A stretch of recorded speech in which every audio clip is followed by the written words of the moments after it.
Alhamdulillah wassalatu wassalamu ala Rasulillah Sayyidina wa maulana wa habibina wa syafi'ina Muhammad ibn Abdullah wa alihi wa sahbihi wa man tabi'ahum bi ihsanin ila yaumiddin. Allahumma salli ala Sayyidina Muhammadin nuril anwar sirril asrar wa tiryakil aghyar wa miftah babil hisab Sayyidina Muhammadin al-mukhtar wa alihi al-athhar wa sahbihi al-akhyar ala ni'amillah wa afdalih.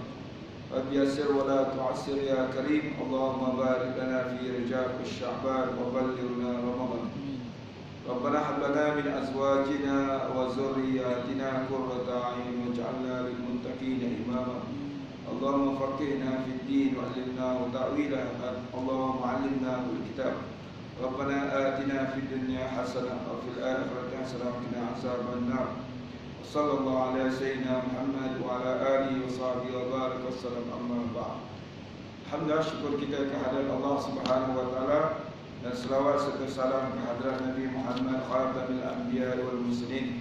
Sebelum kita mulakan majlis ini, sama-sama kita hadiahkan Fatihah kepada baginda Rasulullah dan para sahabat tabi'in, tabi'ut tabi'in, ulama amilin, ibu bapa kita, guru-guru kita, muslimin, muslimat, mukminin, mukminat sekalian. Al-Fatihah.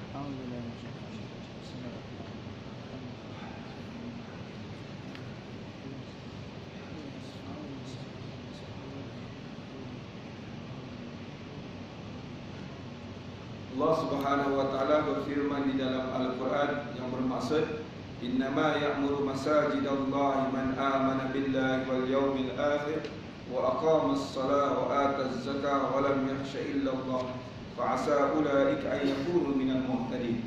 Di dalam surah At-Taubah ayat 18 Allah Subhanahu wa taala berfirman sesungguhnya orang yang memakmurkan rumah Allah, yakni masjid, musalla atau surau, mereka lah orang yang benar-benar beriman kepada Allah dan hari akhirat, dan mereka sentiasa mendirikan salat dan membayar zakat, dan mereka tidak takut melainkan hanya kepada Allah Subhanahu wa taala.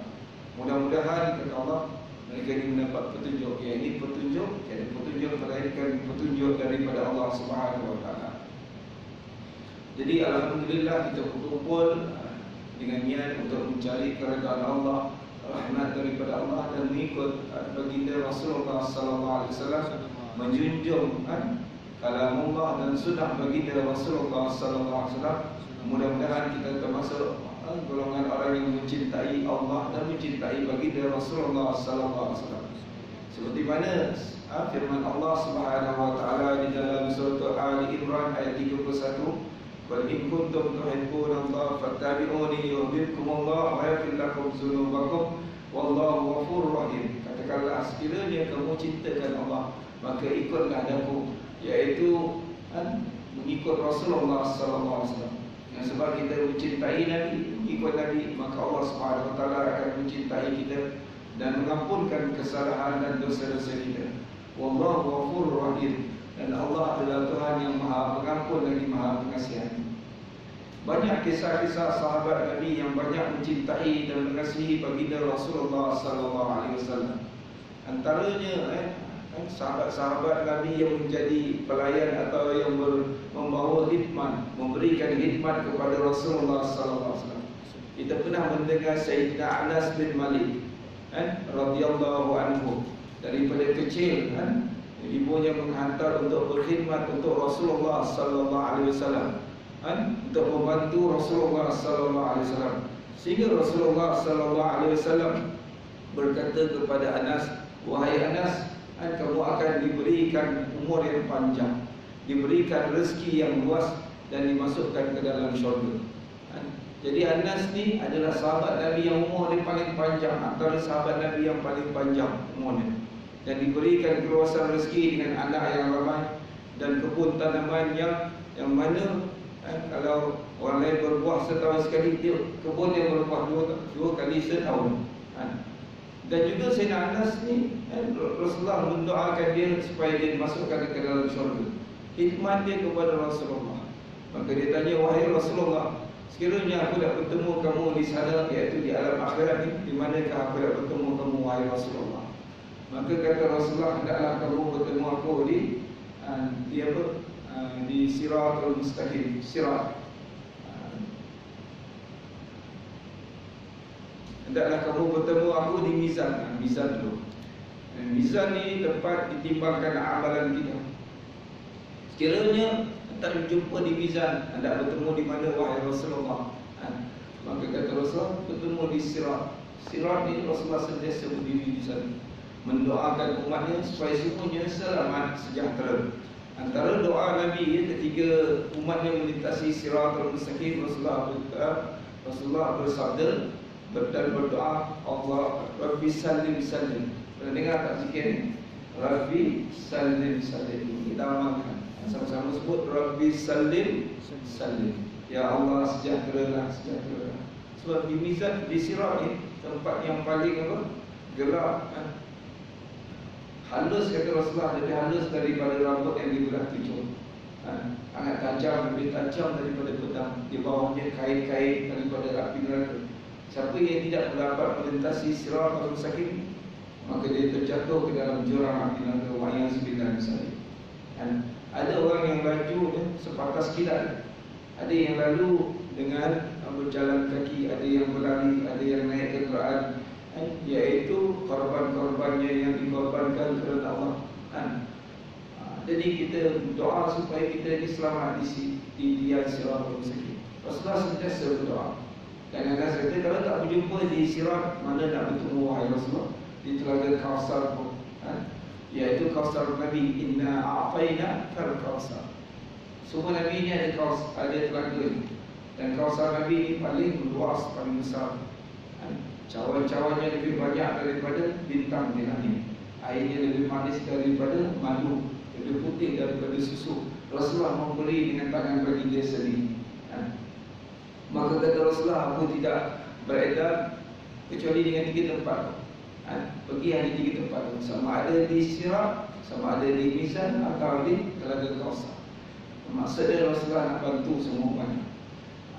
Jadi pertanyaan Anas bin Malik ini sebagai jawapan kepada kita. Manakah kita nak bertemu dengan Rasulullah di syurga, di alam mahsyar yang sangat luas nanti? Yang kata ulama, satu hari itu lebih panjang daripada 50,000 tahun. Kalau kita tak ada apa-apa bekalan kat dunia ni, kalau kita tak ada nak bawa kecintaan kita kepada Rasulullah, Allah dan Rasul, bagaimana kita nak menghadapi satu saat? Nak duduk kat musalla ni 1 jam pun rasa berbeza. Tak boleh tahan. Ada majlis ilmu ni, saya rasa kan tadi rasa ramai yang datang untuk solat, tetapi dalam majlis ilmu semua balik. Sedangkan kita tadi doa Rasulullah SAW. Kata Rasulullah, apabila masa zaman Rasulullah tu ada 3 pemuda yang lalu dalam majlis ilmu ni.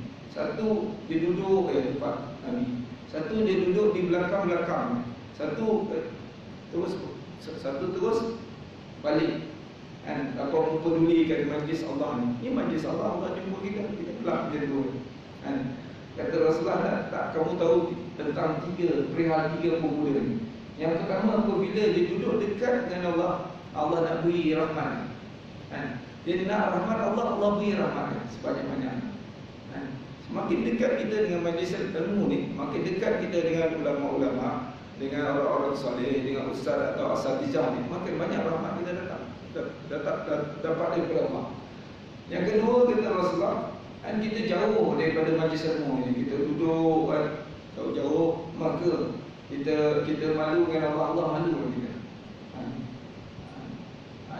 Dan yang ketiga, dia berpaling daripada majlis ilmu, maka Allah berpaling pada rahmat.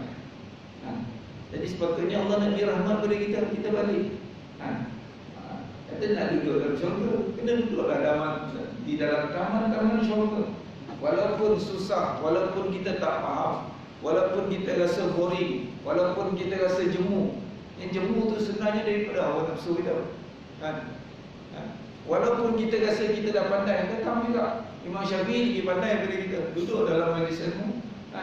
Rasulullah sendiri bila datang satu majlis tu, ada majlis zikir, majlis ilmu, Rasulullah duduk majlis ilmu. Rasulullah lagi pandai daripada kita, atau kita lagi pandai daripada Nabi? Siapa yang duduk dalam majlis ilmu ni, malaikat doakan dia. Ikan-ikan di laut pun, atau ikan-ikan di tasik pun mendoakan untuk kita. Semut-semut di dalam sarang ni pun mendoakan kita. Sehingga kata Rasulullah, "Man yuridillahu bi khairan faqihu fid din." Sebab itu tuan-tuan perempuan kena rasa dalam zon tak selesa bahawa kita ini adalah golongan yang jahil, golongan yang tidak mengetahui, golongan yang hendak menuntut ilmu sebanyak-banyaknya kerana mencari redha Allah Subhanahu Wa Taala. Jangan rasa diri kita ni semua tahu, sehingga kita tak nak dah hadir. Terror kita pun kita takkan sehebat Rasulullah Sallallahu Alaihi Wasallam. Rasulullah beritahu dalam Quran, Allah beritahu wa fawqa kulli zi ilmin alim. Di atas yang alim ada yang lebih alim. Jadi ambil kesempatan duduk dalam majlis ilmu. Duduk dalam majlis ilmu seminggu sekali ke 2 kali ke, ada masa datang ke kuliah-kuliah datang. Sebab apabila kita datang dalam majlis Allah Subhanahu Wa Taala, rahmat turun, barakah turun, syafaat turun. Kalau makan dalam majlis ilmu ni atau majlis zikir ni, kata tuan guru saya jangan takutlah, tak ada apa pun membayar. Ini tak boleh makan, ini tak boleh makan, ini tak boleh makan, ini tak boleh makan, orang nafsu kita. Sedangkan apabila kita hidangkan dalam majlis ilmu, majlis zikir, di makanan atau minuman, semua ada keberkatan. Kadang-kadang kalau surau tu dia takut nak beli makanan, nak beli minuman, takut belanja dia habis. Ramai saya tengok macam tu. Dia duduk menjaga surau, tapi dia takut rezeki. Sedangkan rezeki itu datang pada Allah Subhanahu Wa Taala. Wallahu yarzuqu man yasha'u bighairi hisab. Saya dah beritahu, surau-surau yang makin imarah ni makin besar, luas rezeki dia. Jadi salah satu lagi sahabat yang menjadi pelayan dan khidmat untuk Nabi ni, nama dia Rabi'ah bin Ka'ab. Pernah dengar tak Rabi'ah bin Ka'ab? Kalau tuan-tuan tahu cerita dia, Allah Subhanahu Wa Taala, nama dia ialah Rabi'ah bin Ka'ab al-Aslami.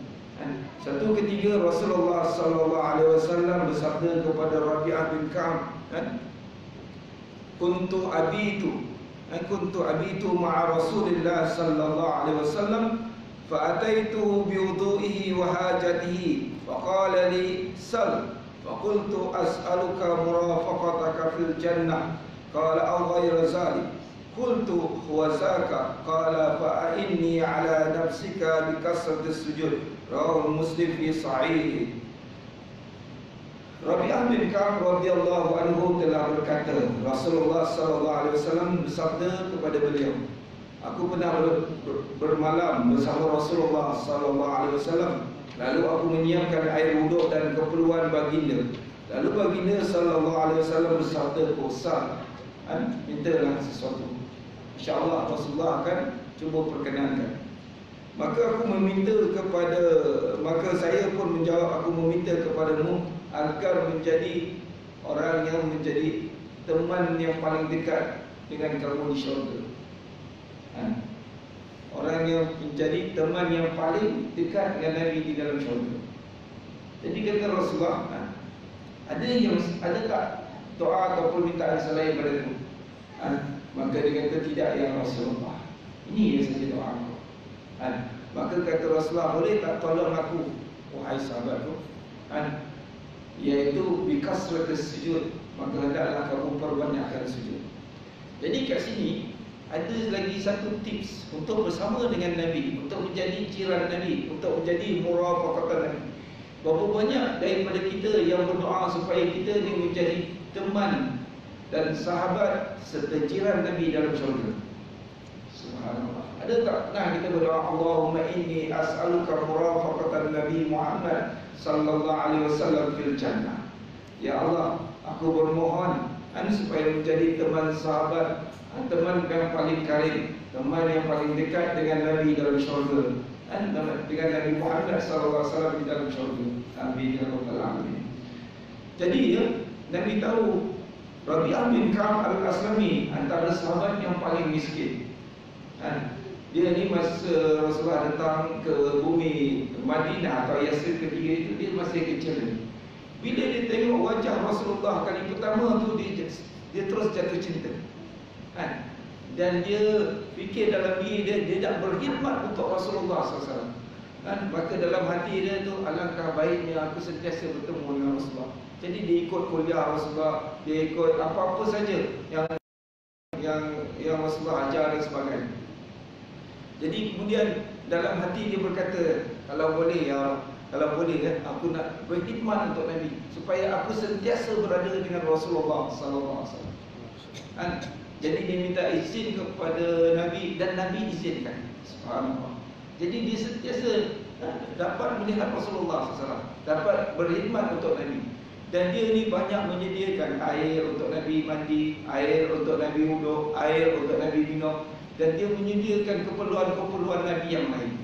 Sehingga kadang-kadang dia nak balik waktu malam tu, dia tak jadi balik. Kan Nabi malam-malam, Nabi nak bangun tahajud, Nabi nak meminta sesuatu, siapa yang nak uruskan? Jadi dia tidur dekat depan rumah Rasulullah.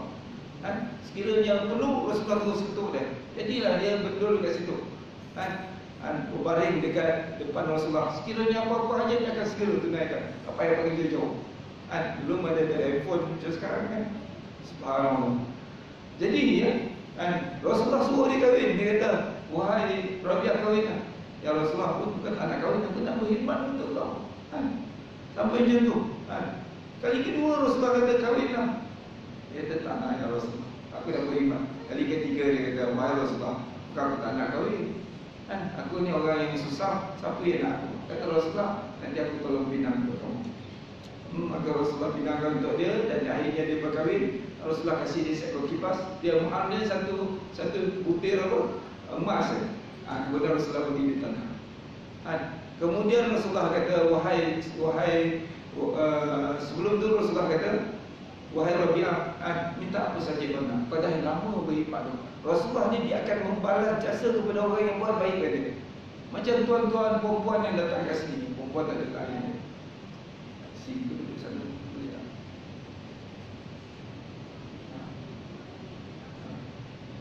Rasulullah SAW dia minta, Rasulullah akan membalas jasa kepada siapa-siapa pun yang berkhidmat untuk dia, untuk baginda Rasulullah SAW. Dalam pepatah orang Melayu tu, orang berbudi kita berbahasa, orang memberi kita merasa kan. Jadi Rasulullah ni dia akan beri hadiah apa saja. Dan Rasulullah akan mendoakan siapa-siapa yang berkhidmat untuk baginda. Jangan bila orang yang buat baik kepada kita ni kita biar macam tu kan. Sekurang-kurangnya kita ucapkan terima kasih. Jazakallah khairan jazak. Atau syukran, alhamdulillah dan sebagainya. Jadi Rasulullah kata, sal, minta apa saja. Dia kata, wahai Rasulullah, boleh tak kau beri tempoh dia? Ini cerita hadis yang panjang lagi lah supaya aku dapat fikir. Jadi dia terfikir, aku miskin, aku orang susah, aku nak buat macam-macam kat dunia ni. Jadi aku nak minta kepada Nabi di dunia ni. Lalas dalam diri dia kata, tak boleh. Dunia ni adalah darul fana. Dia akan binasa bila-bila. Macam mana besar pun kamu dapat dunia ni akan hancur je. Jadi dia kata, tak boleh, aku tak nak minta dunia ni. Jadi dia terfikir-fikir, Rasulullah ni kurniaan yang paling agung. Rasulullah tempat yang paling tinggi dalam syurga. Rasulullah ni macam ni. Jadi dia kata, bila Rasulullah tanya lagi, ada tak permintaan tu? Ada ya Rasulullah. Apa dia? Aku nak jadi murafaqah, iaitu orang yang paling dekat dengan kau di dalam syurga, wahai Rasulullah. Dia kata, siapa yang ajar kamu ni kan? Rasulullah tanya kepada Rabi'ah, ada siapa yang Rasulullah? Benda ni semua ilham daripada Allah. La haula wala quwwata illa billah. Cuba tuan-tuan bayangkan, kita duduk dengan Rasulullah dalam syurga. Macam mana rasa? Allah. Boleh bayangkan tak? Duduk dalam syurga tu dah indah. Duduk bersama Rasulullah. Bagi sahabat tak ada makna duduk dalam syurga tanpa Rasulullah. Bagi mereka dah masuk syurga, walaupun syurga paling tinggi, tak dekat dengan Nabi, tak ada apa pergi mereka. Kita selalu didendangkan dengan syurga yang indah, bidadari yang cantik, mahligai yang serba indah. Satu batu dalam syurga tu, kalau dinilai dengan semua batu permata dekat dunia ni akan sama. Takkan sama. Satu batu, satu butir batu dalam syurga. Bayangkan semua istana-istana daripada batu permata yang indah, daripada emas, daripada perak, daripada yakut, daripada batu delima dan sebagainya. Allahu Akbar. Tanah-tanahnya daripada za'faran, pasir-pasirnya daripada mutiara, bau-bau dia semua daripada kasturi atau haruman-haruman yang hebat-hebat, subhanallah. Jadi Rasulullah SAW kata, siapa yang ajar kamu ni? Tak ada siapa ya Rasulullah. Maka dia kata, wahai Rasulullah SAW, maka kata Rasulullah, boleh tak tolong aku, wahai sahabat tu, kau nak dekat dengan aku, boleh? Iaitu dengan perbanyakkan sujud. Sebab itu salafus salih, mereka diperbanyakkan sujud, sama ada salat sunat atau salat fardu. Bukan saja dengan salat fardu saja, tambah dengan salat awabin, dengan qabliyah, ba'diyah, dengan tahajud kita, dengan witir kita, dengan taubat kita, dengan mutlak kita, dengan tasbih kita, dengan witir kita dan sebagainya. Banyakkan sujud. Ada ulama ni sampai beribu rakaat setiap hari untuk menunjukkan sayang dan kasih dia kepada Allah dan untuk dekat dengan Nabi dalam syurga. Makin banyak kita sujud kepada Allah Subhanahu Wa Taala, makin dekat kita dengan Allah, makin dekat kita dengan Rasulullah Sallallahu Alaihi Wasallam. Subhanallah. Ini salah satu tips yang Rasulullah ajar kepada kita supaya kita ni dekat dengan baginda dalam syurga. Bukan setakat tak bersama dengan Rasulullah, malah nak hampir. Sebab itu kata Rasulullah, perbanyakkanlah kamu membaca selawat di atas muka bumi ini. Orang yang paling banyak baca selawat kepada Nabi, Allahumma salli ala Sayyidina Muhammad wa ala Sayyidina Muhammad, berapa ribu kali dia baca. Kalau dia baca satu hari 100,000 kali, kita baca 1,000 kali, orang itu lagi dekat dengan Rasulullah. Tuan-tuan baca 1,000, saya baca 500 ya. Tuan-tuan lagi dekat dengan Rasulullah SAW. Siapa pun kita, tak ada kisah pun. Sekiranya kita ni taat kepada Allah, taat kepada Rasulullah, banyakkan selawat. Orang yang paling banyak baca selawat kepada Nabi, dia dekat dengan bahu Rasulullah SAW di dalam syurga nanti. Sebab itu, kalau kita di dunia ni tak banyak baca selawat kepada Nabi, kita orang yang paling rugi. Dalam majlis kita tak ada baca selawat, happy birthday kita tak baca selawat, nyanyi apa? Happy birthday to you ya. Memanglah lagu-lagu tu memang sesuai, tetapi sekurang-kurangnya dimulakan dengan bismillah, kurang-kurang dimulakan dengan al-fatihah, kemudian kurang-kurang dimulakan dengan selawat kepada Nabi dan doa restu, doa panjang umur dan sebagainya dalam keberkatan, barulah kita happy birthday. Mesyuarat kita ada tak dimulakan dengan selawat? Satu-satu majlis yang tidak dibacakan selawat kepada Nabi, malaikat baru seperti bau bangkai. Walaupun kita ajaklah berapa ribu VIP pun, tetapi majlis tu biasa. Tetapi ada selawat kepada Nabi Muhammad SAW, baca sekali, kita ambil keberkatan majlis ini dengan hadiahkan Fatihah kepada Rasulullah. Al-Fatihah. Kemudian baca sesama selawat 2 kali ke 3 kali ke 100 kali ke pulang. Berapa banyak nak baca selawat, 1000 kali pun tak ada masalah. Sultan Mahmud Al-Ghaznawi, dah dengar tak ada? Sultan Mahmud Al-Ghaznawi yang membuka kota Ghaznawi, dia apa di India dengan Afghanistan. Dia tahu tak tuan-tuan perempuan, dia baca selawat berapa kali? Dia baca satu hari 300,000 selawat. Saya sultan, yang tak sultan macam kita ni berapa ribu? 300,000 selawat kepada Nabi Muhammad SAW. Sehingga rakyat dia kalau nak bertemu dia, lepas dia habis baca 300,000, baru dia akan jumpa rakyat. Jadi satu hari itu dia bermimpi jumpa Rasulullah SAW. Maka kata Rasulullah SAW dalam mimpi tersebut, mar'ani fil manam fasayarani fil arzah.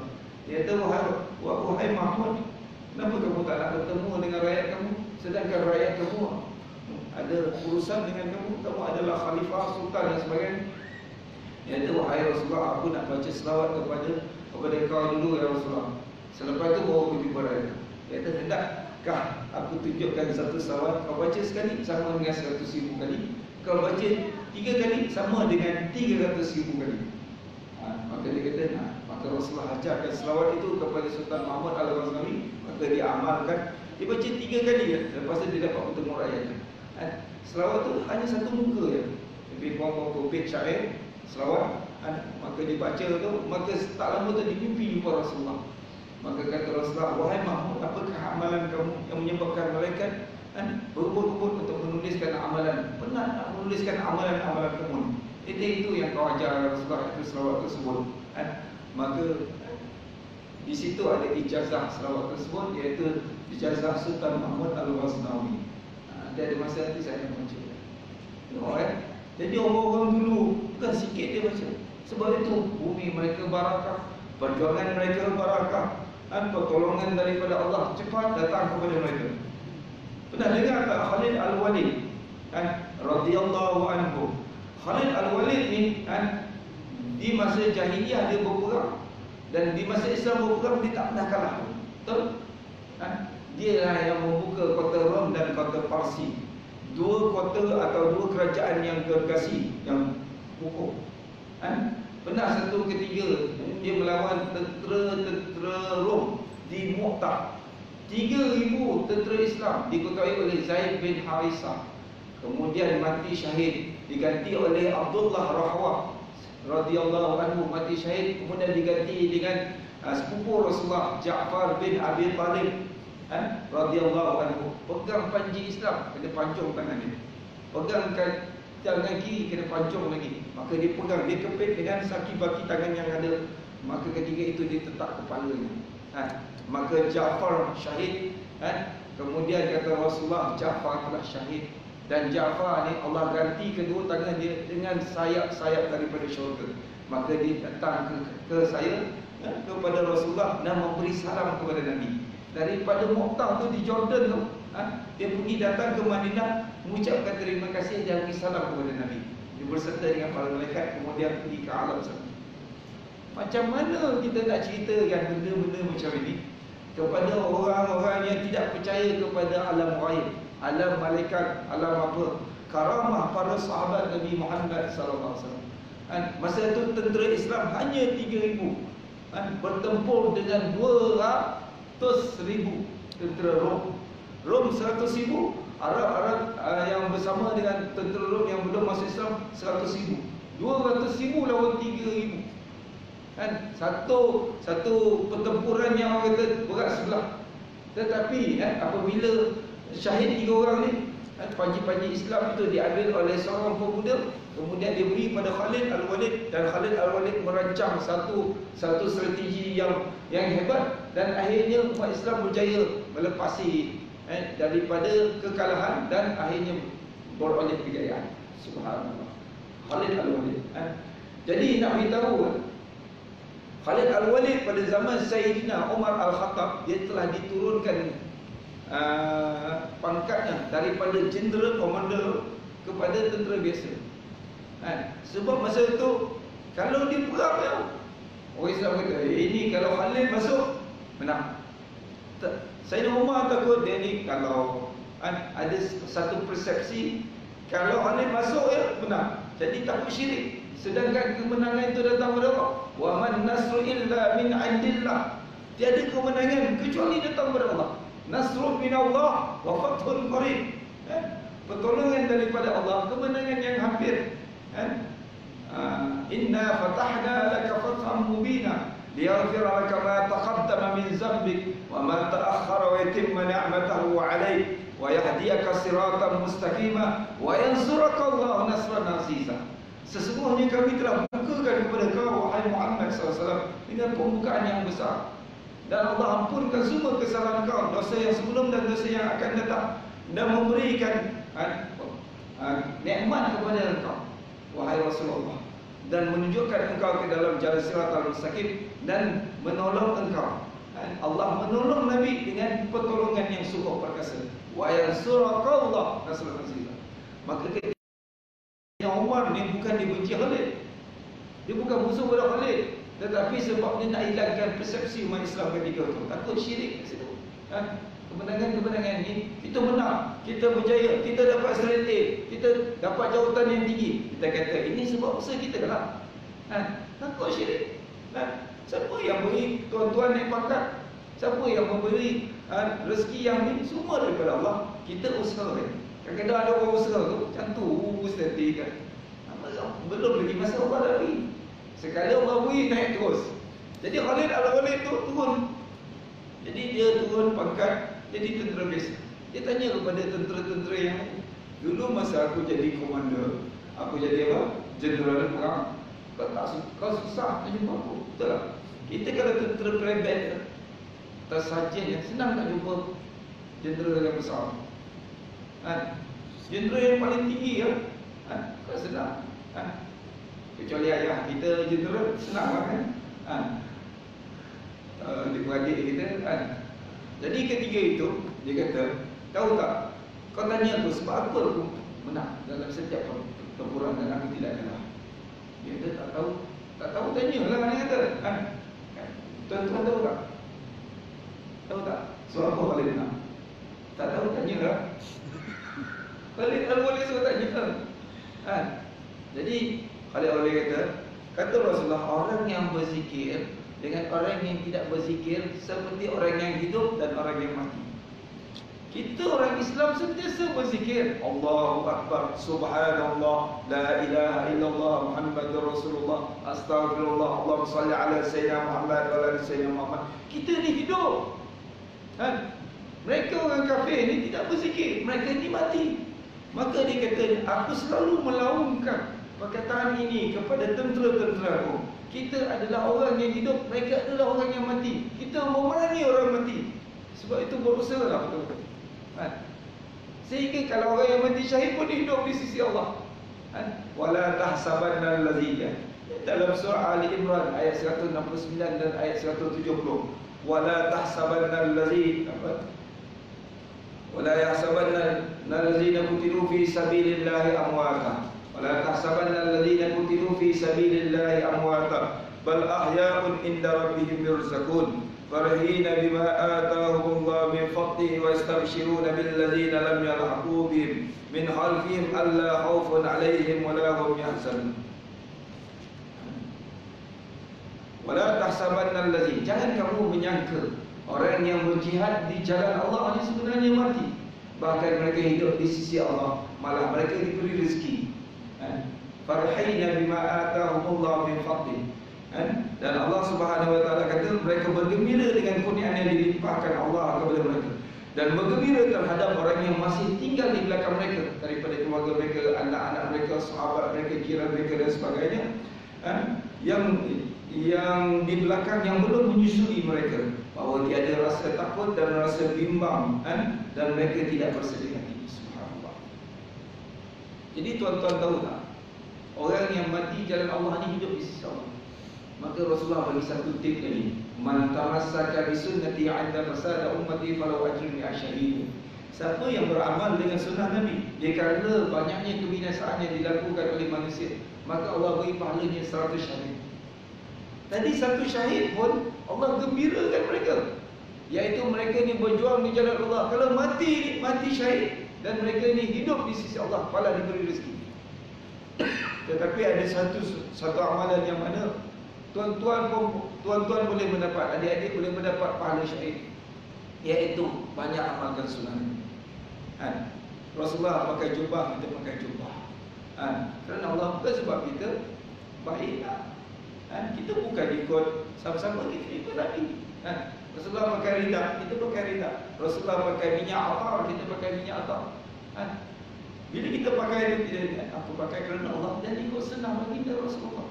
Kata Habib Umar Al-Hafiz, beramallah satu demi satu sunnah Rasulullah SAW sehingga mencapai 100 sunnah. Sebab itu ulama-ulama dulu dia kumpul, dia tulis daftar-daftar sunnah Nabi tu.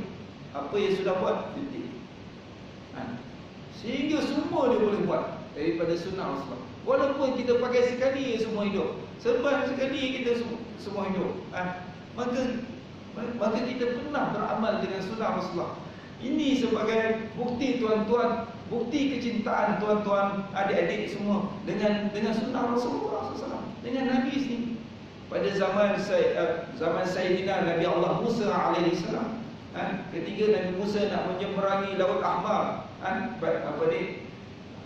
Bahrul Ahmar atau Laut Merah, ketiga itu Nabi Musa membawa lebih kurang 600 ke 700 ribu daripada kaum Bani Israel yang mempunyai 12 kabilah. Maka kata Allah,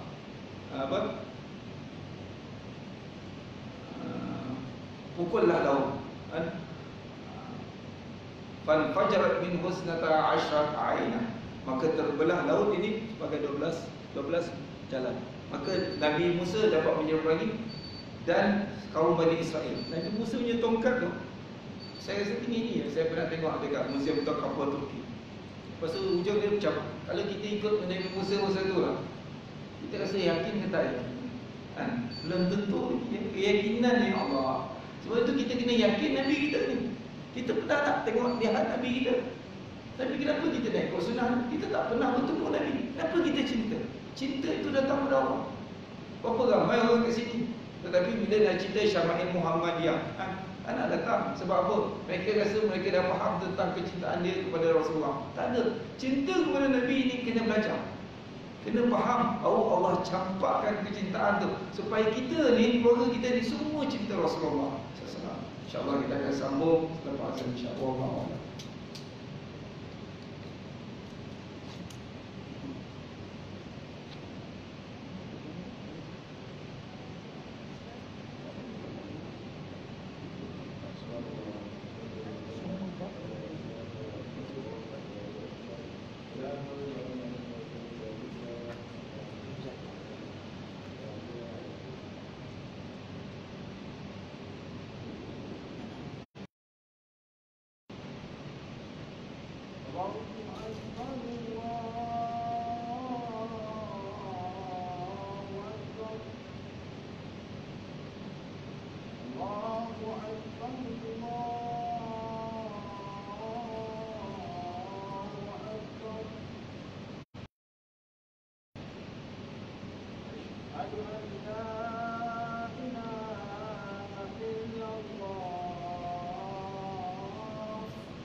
أشهد أن محمدا رسول الله.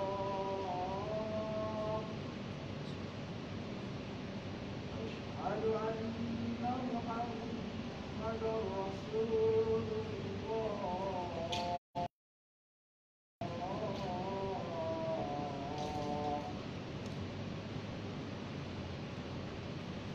حي على الصلاة.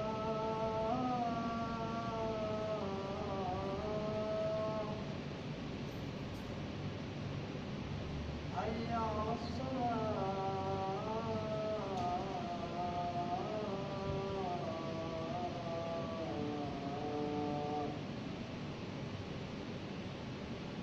حي على الفلاح.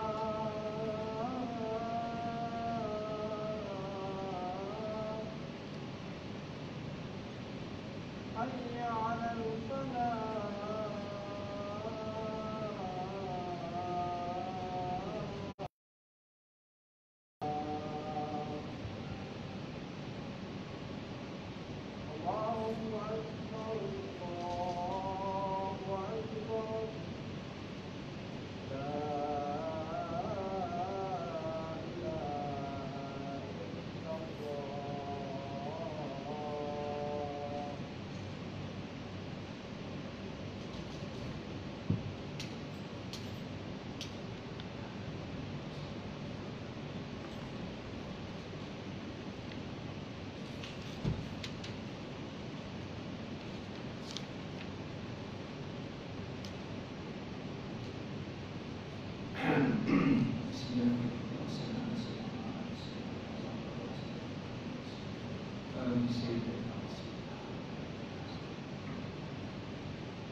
Kisah Nabi Musa AS bila nak menyeberangi Laut Merah, Baitul Ahmar.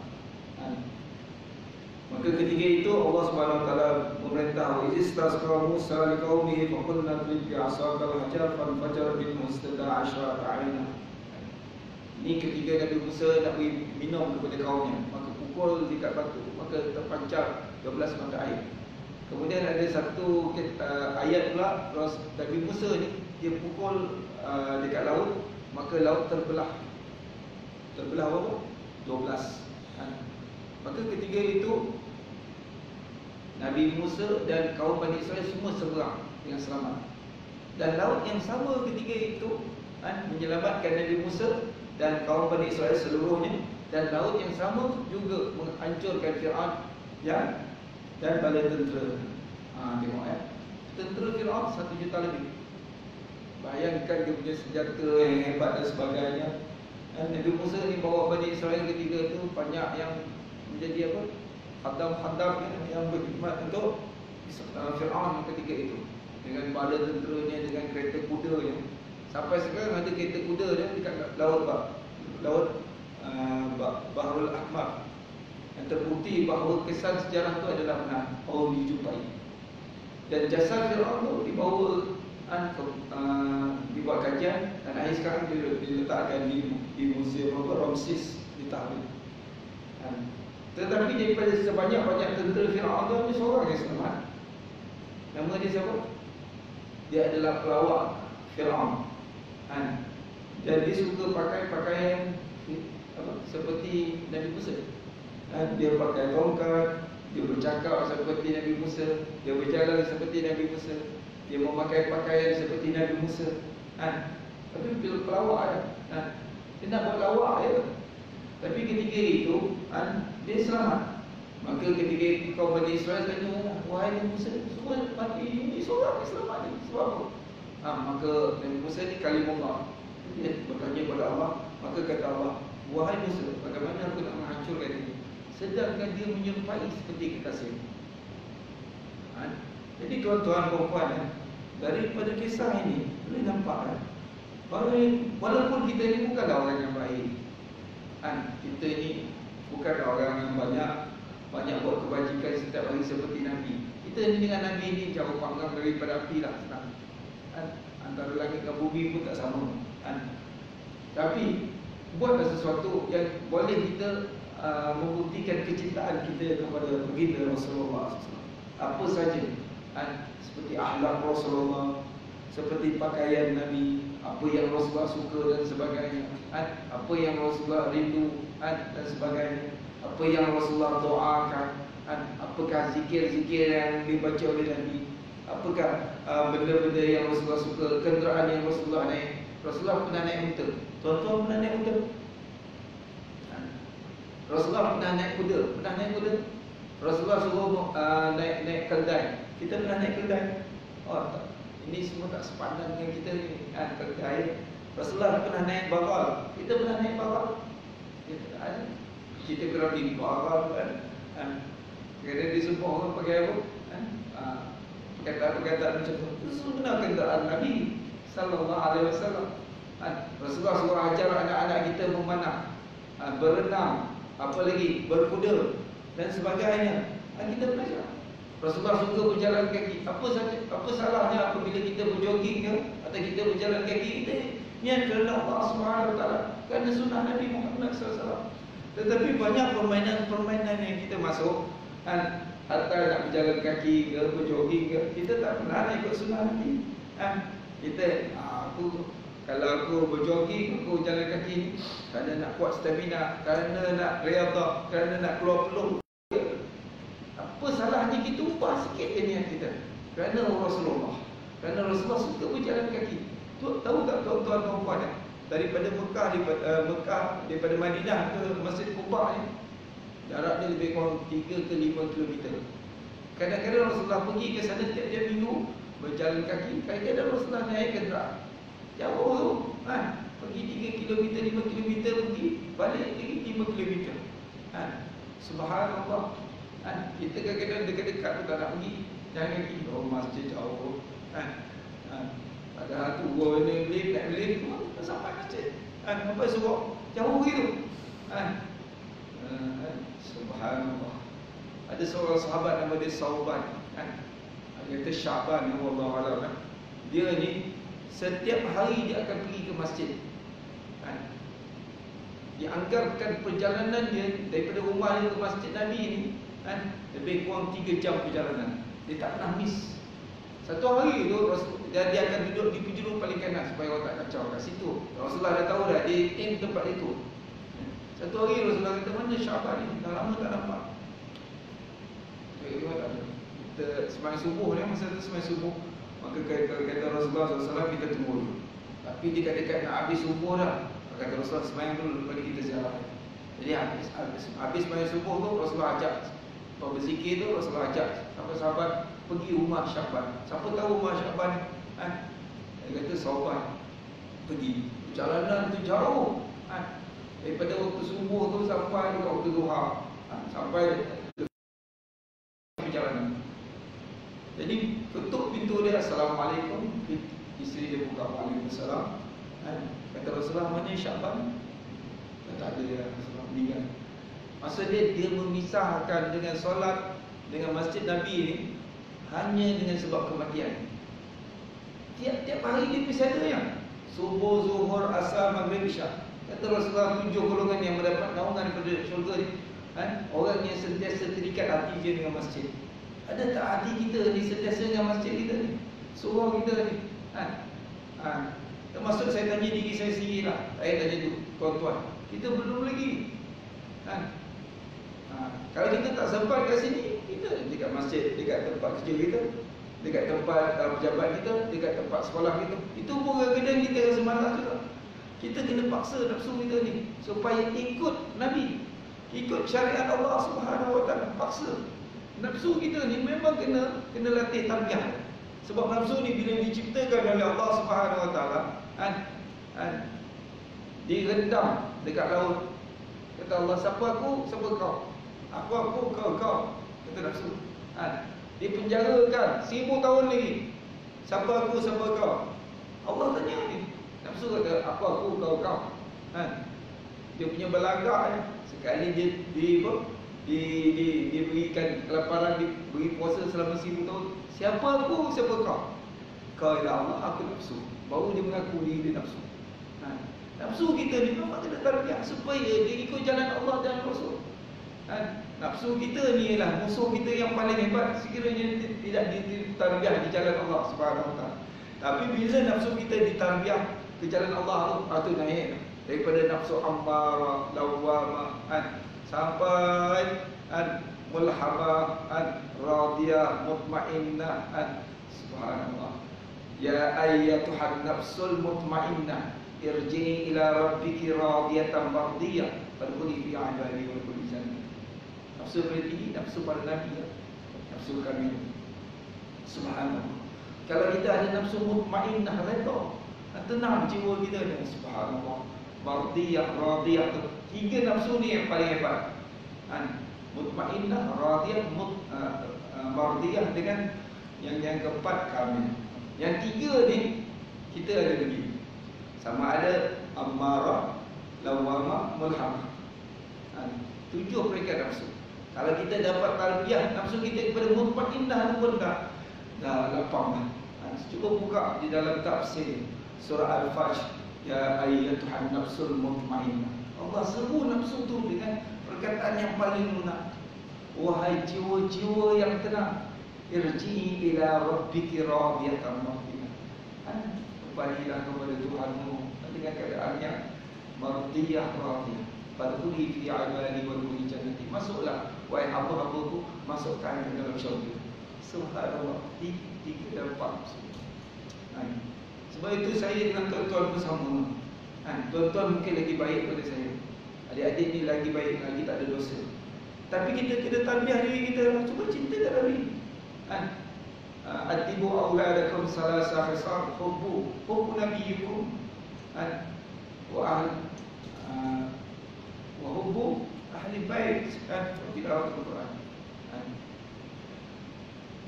Didiklah anak-anak kita, generasi kita dengan 3 perkara. Cintakan Nabi. Didik tu maksudnya kita kena tarbiyah cinta Nabi. Walaupun di keluarga Rasulullah sendiri pun, dia kena didik keluarga dia dengan cinta Nabi. Kalau tak ada didikan, habis hanyut juga. Wa hubbu ahli bait, dan cintakan keluarga Nabi. Kita cinta keluarga Nabi bukan kita syiar. Sebab itu adalah perintah kepada Allah, innama yuridu Allahu yusrifa ankum rijsa ahlil bait wa yutahhirakum tatheera. Allah sucikan keluarga Rasulullah dan ada darah, ada nur Nabi di kaki ujung mereka.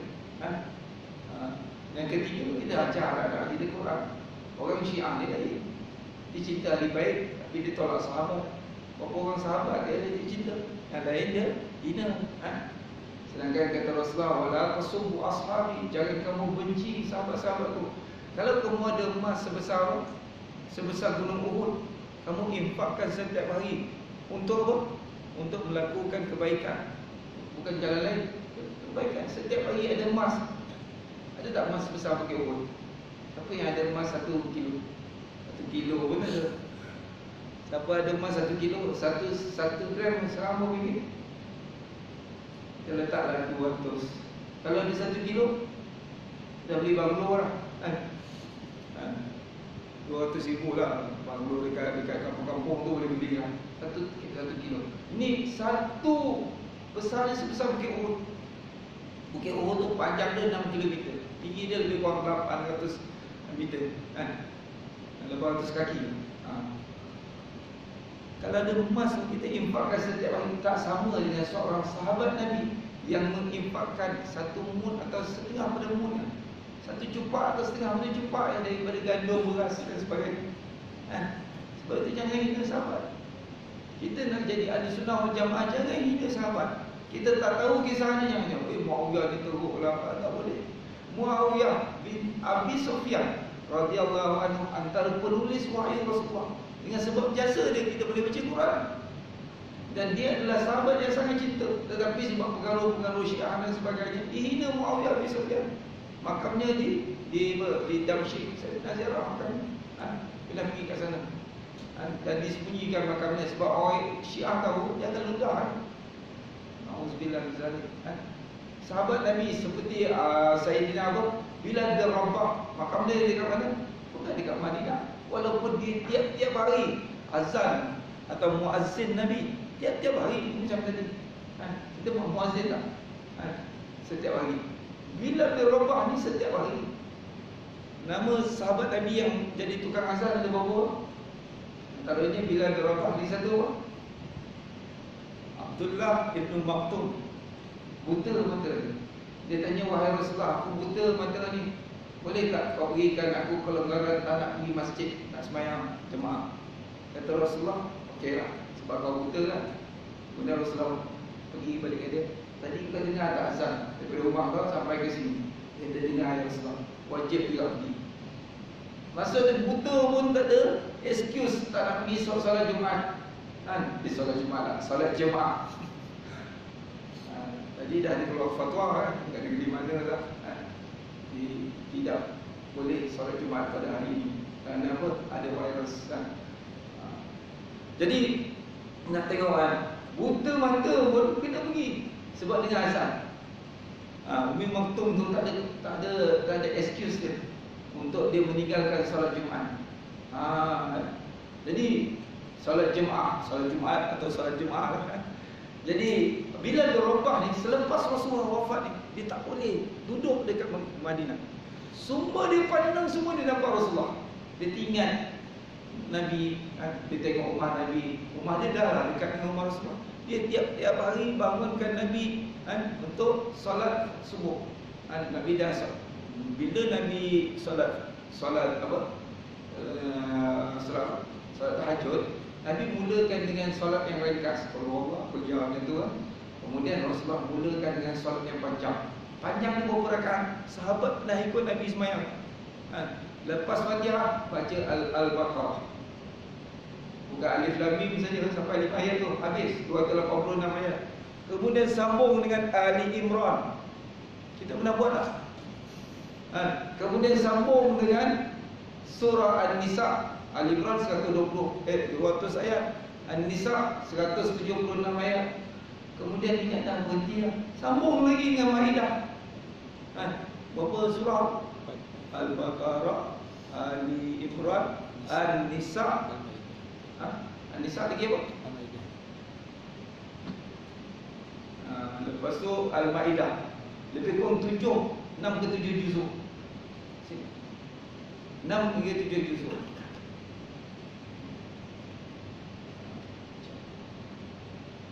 Kemudian rokok Nabi itu lama, sama panjang dengan berdiri Nabi. Kalau kita rokok setengah jam, apa jadi pada kita? Nabi dia buat sembahyang panjang tu sendiri sebenarnya, tapi sahabat tak ikut. Lepas tu sujud pun lama. Sujud biasa lama tak apa, boleh tidur terus. Ada satu tempat kat Indonesia tu kan, lepas sembahyang Jumaat tu orang ingat dia dah meninggal lah sebab sujud lama. Dalam kejut lah, tertidur sampai habis Jumaat tak sedar. Kemudian rakaat kedua pun macam tu punya panjang. Sebab itu Nabi bila sembahyang apa pecah-pecah jari tu. Kita sembahyang lama sebab apa?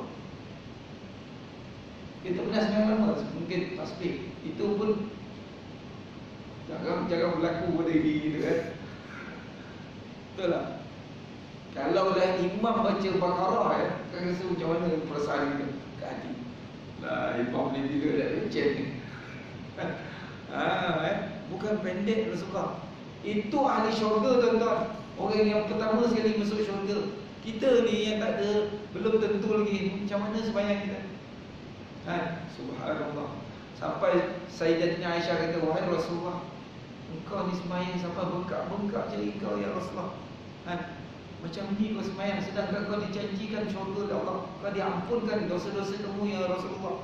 Kata Rasulullah, afala aku abdan syakura. Adakah aku tak nak jadi hamba Allah yang bersyukur? Kita sembahyang ni bukan apa pun, kita nak syukur kepada Allah, kita nak taat kepada Allah, kita nak kasih kepada Allah, kasih kepada Nabi. Dalam sembahyang ada tak sebut selawat kepada Nabi? Allahumma salli ala sayyidina Muhammad wa sallam. Ada tak kita beri salam kepada Nabi? Assalamualaikum ayuhan Nabi wa rahmatullahi wa barakatuh. Ada tak kita syahadah kepada Allah dan Rasul? Asyhadu an la ilaha illallah wa asyhadu anna Muhammadar Rasulullah. Sebab itu siapa yang tak sembahyang, Allah murka dia. Sebab dia tak ada hubungan dia dengan Allah dan Rasulullah lagi. Kalau mati dalam keadaan tak sembahyang, macam mana? Beza antara orang yang Islam dengan orang yang bukan Islam ialah sembahyang. Beza antara mukmin dengan kufur ialah sembahyang. Sembahyang itu ialah tiang agama. Siapa yang sembahyang dia mendirikan agama. Siapa yang tidak sembahyang meruntuhkan agama dia. Subhanallah. Sebab itu sembahyang yang Allah beri ke hadrat Nabi dalam peristiwa Isra Mi'raj. 27 Rejab ni pertemuan yang paling hebat. Kekasih bertemu sang kekasih. Allah Subhanahu Wa Taala bertemu kekasihnya Nabi Muhammad SAW untuk dihadiahkan sembahyang di satu hari yang sangat indah. Sebab itu kita kenalkan 27 Rejab ni, peristiwa Isra Mi'raj. Rasulullah bukan nampak di bumi tuan-tuan, di pertemuan yang sungguh hebat. Sebab itu siapa yang tak sembahyang, dia mendatangkan kemurkaan Allah. Sayyidina Jibril datang kepada Nabi, wahai Rasulullah, siapa yang tak sembahyang, meninggalkan sembahyang dengan sengaja, Allah laknat dia dalam 4 kitab, Taurat, Zabur, Injil dan Al-Quran. Kalau kita tak nak diri kita, keluarga kita, anak-anak kita, ibu bapa kita dilaknat oleh Allah, semua sembahyang. Wa'mur ahlaka bis-salah wastabir 'alaiha. Suruhlah ahli keluarga kamu salat dan bersabarlah dengannya. Wasta'inu bis-sabri was-salah wa innaha lakabiratun illa 'alal khashi'in. Mintalah pertolongan Allah dengan sabar dan salat. Sesungguhnya ia sangat berat melainkan kepada orang yang beriman. Jadi bila dia Rabbah ni, dia tak boleh tahan rindu dia Rasulullah. Dia nak hilangkan kerinduan tu apa semua. Sebab dia sentiasa terbayangkan dia dengan Nabi. Rasulullah SAW sentiasa cakap pada dia, arihna bis-salah ya Bilal. Ya Bilal, arihna bis-salah. Apa maksudnya? Wahai Bilal, tolong kau tenang, rehatkan kami dengan solat. Maksudnya Rasulullah ni nak solat sebagai keperluan dia, sebagai benda yang paling Rasulullah suka. Jadi qurratu ain, penyejuk mata. Kata Rasulullah, wahai Bilal, tolong rehatkan kami dengan solat. Kita dah masuklah asar, dah masuklah maghrib, dah masuklah isyak, ni nak buat tak sempat, ni nak buat ni tak sempat. Kita rasa berat ke solat. Rasulullah nak solat. Sebab Rasulullah ni satu benda yang sangat seronok bila solat. Bila berhadap ke hadrat Allah Subhanahu Wa Taala. Macam itu baru nama dia solat khusyuk. Kita tak rasa lagi keindahan, kelezatan solat. Sebab itu kita rasa berat. Dahi kita rasa berat. Sebab itu Rasulullah dipertontonkan golongan yang menghantukkan kepalanya ke batu sampai pecah. Kata Kata Jibril, itulah dahi orang yang sangat berat untuk sujud kepada Allah. Sebab dia tak nak sujud kepada Allah di dunia ni, kerja dia akan hantuk kepala dia sampai pecah. Pasal Allah beri kepala baru, pecahkan lagi. Lagi baru, pecahkan lagi. Kerja dia tu. Sebab di dunia ni dia tak nak pergi ke masjid, tak kenal pun imam. Kalau tak percaya, cuba tuan-tuan Ricky kat sini tanya siapa imam kat masjid sini, surau kat sini. Pertama sekali tanya, apakah nama surau ini? Yang kedua, siapakah nama pengurusi kat sini? Pengurusi siapa nama? Tanya orang sini pun tahulah. Tanya orang kat sama ada lelaki atau perempuan yang kat luar. Yang ketiga, tanya siapa imam. Ada berapa imam? Yang keempat, tanya bilal. Yang kelima, tanya aktiviti-aktiviti kat sini. Kita tak ambil pun tahu pasal surau kita. Sedangkan kata Rasulullah, tempat di bumi ni yang paling mulia ialah rumah-rumah Allah. Ada satu zaman, pada zaman Rasulullah, ada seorang perempuan tua, kerja dia membersihkan masjid Nabi, di luar dan di dalam. Kerja dia membuang sampah, membuang pelepah-pelepah kurma, kemudian dihimpunkan, dibuang. Jadi kawasan sentiasa bersih. Jadi satu hari itu perempuan itu meninggal dunia dan tidak dihabarkan kepada Nabi. Jadi Nabi kata, ada tahu tak seorang perempuan? Saya lupa nama perempuan tu. Jadi kata sahabat, yang mana ya Rasulullah? Yang selalu bersihkan masjid kita ni. Oh, dia dah wafat ya Rasulullah, dia meninggal lah. Dia kata, kenapa kamu tak beritahu aku, sedangkan aku pemimpin kamu? Jadi tunjuk mana makam yang kamu kemuliakan. Jadi sepatutnya kena beritahu Nabi. Jadi bawa Rasulullah salat jenazah gaib, kemudian Rasulullah berdoa, kemudian Rasulullah berpanggil kepada sahabat dia, wahai sahabat-sahabatku, perempuan ini ialah ahli syurga. Kita khidmat untuk kita punya musyawarah kita, surau kita ni, kita jadi AJK dengan ikhlas. Kita tak jadi AJK pun tak apa. Orang tak lantik saya jadi AJK, tak payah rasa, tak apa. Tapi kita khidmat. Kita tengok Quran-Quran, buku-buku tak teratur, tolong susun. Kita tengok tandas tak bersih, kita tolong muat, kita tolong flushkan. Itu syurga tuan-tuan. Kita buang tai cicak, ampas-ampas, habuk-habuk, vacuum, satu habuk kita buang dekat masjid kita ni atau musala kita ni, Allah beri kita ganjaran yang semua besar. Ada dalil-dalil. Ini kan Allah, berapa ribu habuk tu kalau kita vacuum ni, kau lah. Dan sampai bila kau lah sebulan tak vacuum. Jadi bila semayang, Allah tu yang bersin, asma dan sebagainya. Sebab terlalu teruk habuk dia. Kat sini alhamdulillah lah kan, saya tak cakap surau ni. Kadang-kadang pergi, Allah nak mengajar, penuh tai cicak ni. Ada satu tempat saya pergi tu, lagu lah kena buka masjid, surau, orang tak datang lagi. Surau tak bela. Allah, kita bela rumah Allah ni. Allah bela kita, Allah tolong kita, Allah berikan ganjaran yang besar kepada kita. Jangan harap nojar ke. Berapa orang yang nojar kat sini, dia orang pun nak bekerja juga. Semua sukarela, bukan tuan-tuan beri gaji pun. Imam-imam ni bukan dapat gaji besar pun. Berapa imam gaji? Tak besar. Sepatutnya imam gaji dia kalah menteri, sebab dia lebih besar daripada menteri. Cuba tengok menteri dengan imam, siapa bersama duduk depan? Imam. Tapi kita selalu letakkan imam last tadi. Gaji guru 5,000, gaji doktor 10,000, gaji imam 800. Allah, bukan dia minta, cuma nak beritahu ganjaran orang yang menghidupkan rumah Allah. Rumah Allah ni adalah rumah yang paling mulia di atas muka bumi. Tempat yang paling teruk sekali adalah pasar. Bila kita tolong rumah Allah ni, ada seorang sahabat Nabi, kita tahu nama dia ialah Sayyidina Tamim Ad-Dari. Pernah dengar?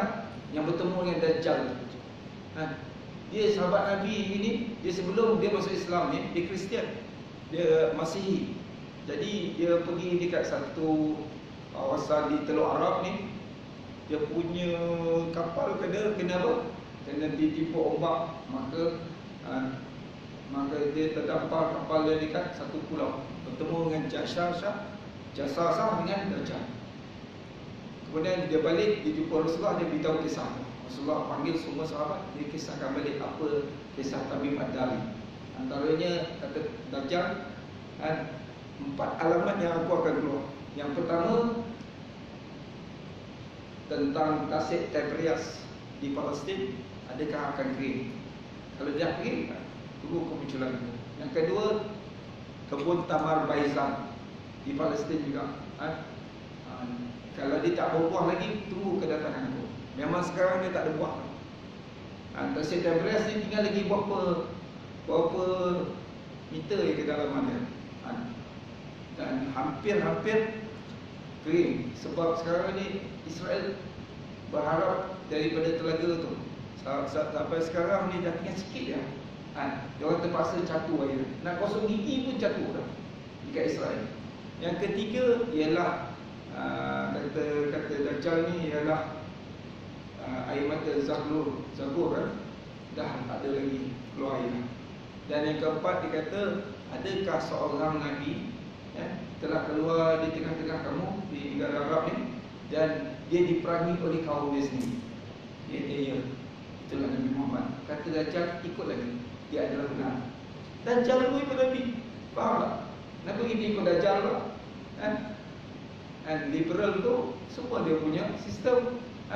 Sekularisme sistem dia, komunis memang sistem dia, kapitalis memang makanan dia, rasyal dan sebagainya, semua alat-alat dia, semua boneka-boneka. Kenapa ikut dia? Dajjal semua ikut Nabi. Jadi Tamim ni nak cerita bukan nak cerita Dajjal sebenarnya. Dia ni orang pertama sekali menghidupkan rumah atau Masjid Nabawi ni, rumah Allah atau Masjid Nabawi tu dengan pelita-pelita atau lampu dikelilingi. Jadi satu hari itu kata Rasulullah, siapa yang menghidupkan lampu-lampu? Kata sahabat itu, Tamim Ad-Dari ya Rasulullah.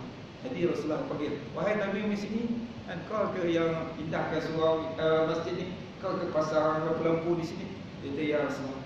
Kata Rasulullah, wahai Tamim, Allah pelihara diri kamu daripada api, daripada dimakan oleh api di dunia dan juga di hari akhirat. Kita hidupkan rumah Allah dengan cahaya ni, Allah selamatkan kita dimakan oleh api di dunia dan juga di hari akhirat. Ini kisah betul ni. Jadi pada zaman Sayyidina Umar, selepas Rasulullah wafat, Tamim Ad-Dari ni hidup lagi. Maka bumi Madinah ditimpa satu musibah atau ujian yang besar, keluar daripada tanah-tanah di bukit-bukit di Madinah. Madinah banyak bukit. Keluar lahar-lahar api. Macam kita tengok gunung berapi tu, keluar lahar di keluar. Dan dia musnahkan banyak tanaman pertanian di sekitar Madinah. Jadi diorang jumpa Sayyidina Umar, Khalifah. Sayyidina Umar, macam mana nak buat ni? Sayyidina Umar bagi apa? Bomba. Bagi bomba. Mana ada bomba dulu? Ada skuad-skuad, mungkin ada nama lain lah. Jadi Sayyidina Umar ingat dengan doa Rasulullah, Tamim Ad-Dari. Dia kata, wahai Tamim, ni perintah Khalifah, kamu kena datang. Jadi dia kata, Tamim, sekarang ni tempat kita kena api, dilanda oleh lahar api. Macam nak buat? Kamu duduk di depan, kamu duduk di belakang. Jadi Tamim Ad-Dari kata, wahai api, tunduk. Api tu nak datang kepada dia, lahar tu bergerak, semua bunuh dia. Nak datang itu bunuh. Dia cakap Allahu Akbar, bunuh. Dengan izin Allah, akhirnya semua api-api itu masuk dalam tanah. Itu karamah para sahabat. Sebab Rasulullah kata, dia tidak akan dimakan oleh api, tidak akan dibakar oleh api di dunia dan juga di hari akhirat. Di akhirat neraka dia takkan bakar. Sebab apa? Dia hidupkan rumah Allah dengan cahaya lampu. Kita kalau ada duit, belilah lampu, pasang dekat masjid kita. Pasanglah apa? Supaya masjid kita ni dapat bercahaya. Orang senang nak menuntut ilmu, orang nak semayang, orang nak baca Quran, orang nak berzikir, orang nak Allah. Semua tu cahaya kita betul. Ini kau orang tu dapat pahala, kita tak dapat. Entah lah cakap Arab ni. Kau bila lagi? Padahal beli RM5 je. Kalau kita rasa sesak, tak banyak duit, hidupkan. Datang ke surau pagi-pagi tu, hidupkan. Datang maghrib pagi-pagi, hidup. Petang-petang atau malam-malam tu, hidupkan. Kita pun dapat pahala. Walaupun kita tekan Swiss je. Kita tekan aircon ni supaya orang semua sejuk. Dapat pahala tak? Subhanallah. Jadi apa banyak sunnah Nabi kita boleh buat. Atau nak minum air ni, dekat minum air saja tuan-tuan boleh dapat 10 sunnah. Saya nak beritahu satu-satu. Contohnya kita minum air duduk, satu sunnah. Kita minum tangan kanan. Ada selalu saya tengok makan tangan kanan, minum tangan kiri. Pernah tengok tak? Sebab apa minum tangan kiri? Sebab saya kotor macam mana? Kotor sebab makan nasi dengan kuih kan? Tak apa, minum tangan kanan. Kalau tidak, bersihkan dulu, minum tangan kanan. Jangan minum sekali-kali, jangan minum tangan kiri. Kerana iblis dan syaitan dia minum tangan kiri. Kalau kita nak ikut iblis, ikutlah. Pada zaman Rasulullah tu ada seorang pemuda tu Rasulullah tegur, bang, jangan minum tangan kanan, tangan kiri, jangan makan tangan kiri. Saya dah biasa lah. Dia cakap, ni dia terjemah cakap orang Melayu lah. Saya dah biasa lah. Dia tak boleh. Maka dengan izin Allah, dia turun lumpur. Sebab tak nak ikut sunnah Rasulullah. Rasulullah dah tegur kan. Ramai yang saya tegur, saya dah biasa. Kadang-kadang ustaz-ustaz pun minum tangan kanan. Ada yang minum tangan kiri juga. Allah, saya susah nak cakap. Sebab itu belajar. Kadang-kadang ustaz pun tak nak belajar. Kadang ustazah pun tak nak belajar. Dia tengok ustazah pun minum tangan kiri pula. Sebenarnya jarang-jarang aku. Cuma nak beritahu ilmu ni penting. Jadi minum tangan kanan dan dua. Lepas tu kita minum baca apa? Bismillah. 3. Kemudian baca apa? Doa. 4. Kemudian baca selawat. 5. Okey. Kemudian minum itu kita teguk sekali. Bila teguk sekali, jatuhkan dekat mulut kita 3 kali. Macam ni ya. Bismillahirrahmanirrahim. 3 kali. Ini yang baru dikatakan sunnah. Jangan minum satu cawan tu, satu nafas je. Itu macam unta ni. Kadang-kadang 1 botol tu, 1 liter habis. Itu bukan sunnah. Itu akan menyebabkan sakit kepada kita. Yang berapa? 6. Kemudian minum benda yang sejuk. 7. Kemudian jangan minum benda yang terlalu panas. 8. Yang ke-9, jangan tiup dekat air. Minum terlalu panas, tiup. Itu ialah makruh. Sebab apa? Bila kita tiup, keluar daripada mulut kita ni apa? Kuman atau virus atau benda-benda yang tidak baik, menyebabkan minuman tu beracun atau bertoksin. Dah berapa? 9. Kemudian kita minum, baca Alhamdulillahirabbil at'amana wa saqana wa ja'alana minal muslimin. 10. Kemudian kalau kita sebarkan ke orang, kita nak berikan minum ni sebelah orang, sebelah tangan, sebelah kanan kita dulu. 11.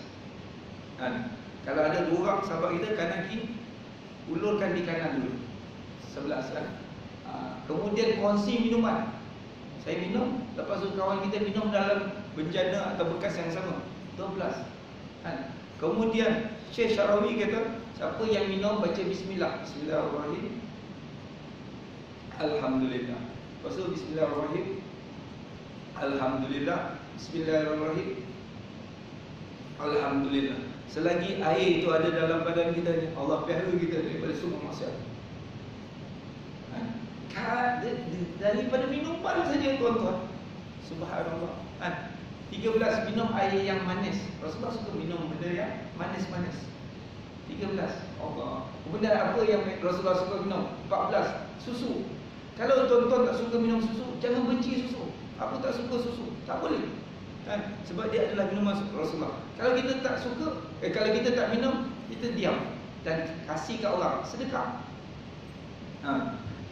Dan minuman madu-madu. Dalam minuman saja ada lebih daripada 10 sunnah.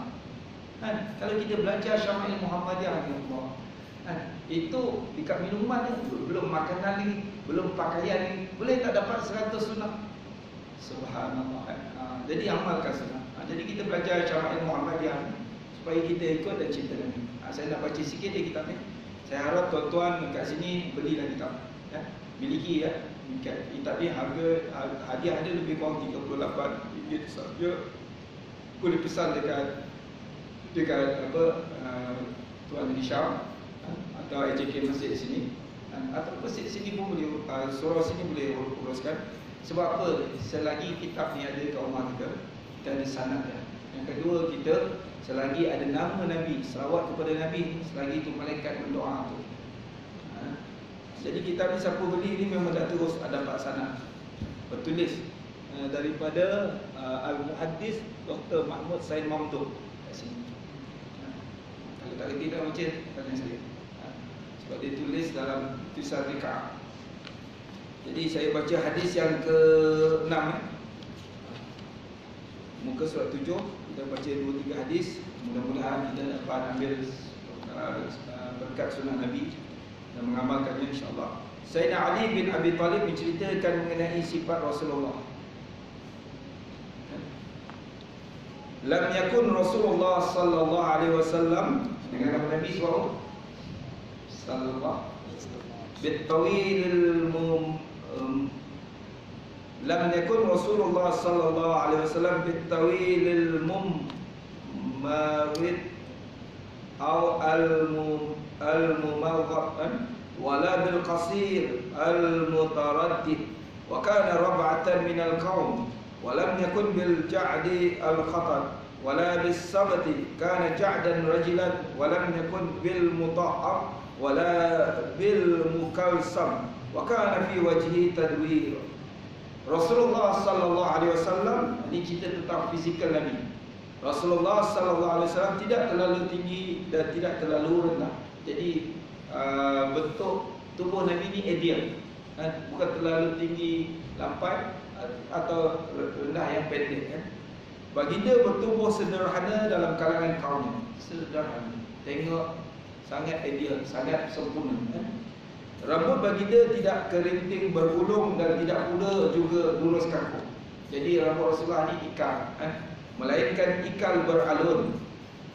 Rambut Rasulullah warna apa? Warna hitam dan tidak lebih daripada 20 helai uban dekat rambut Nabi. Jadi ada hitam, ada putih.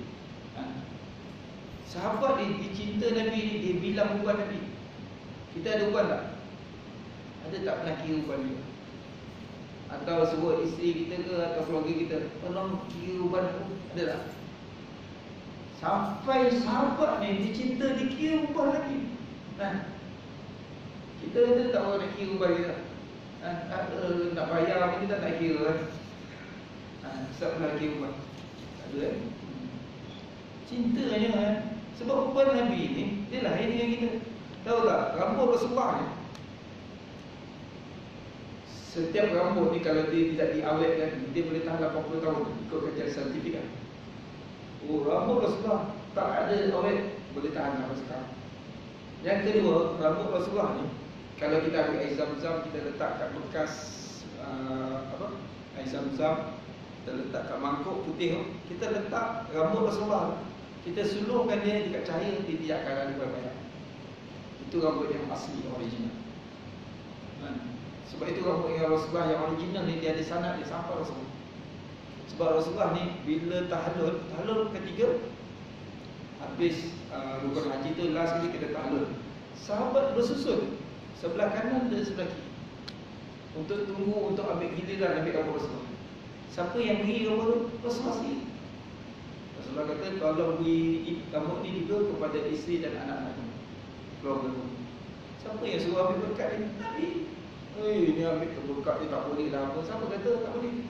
Dalam Quran banyak cerita tentang keberkatan. Termasuk Sayyidina Yusuf AS, dia cakap dekat adik-beradik dia yang sebelah orang, dia kata balik nanti bawa baju saya beri kepada ayah saya. Sebab Nabi Yaqub ni, dia sangat rindu kepada Nabi Yusuf.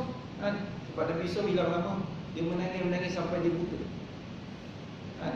Jadi dengan izin Allah, bila tercium saja bau Nabi Yusuf AS ni, maka dengan izin Allah terus celik mata. Ada dalam Quran, bukan cerita biasa. Tak percaya Quran. Ada keberkatan.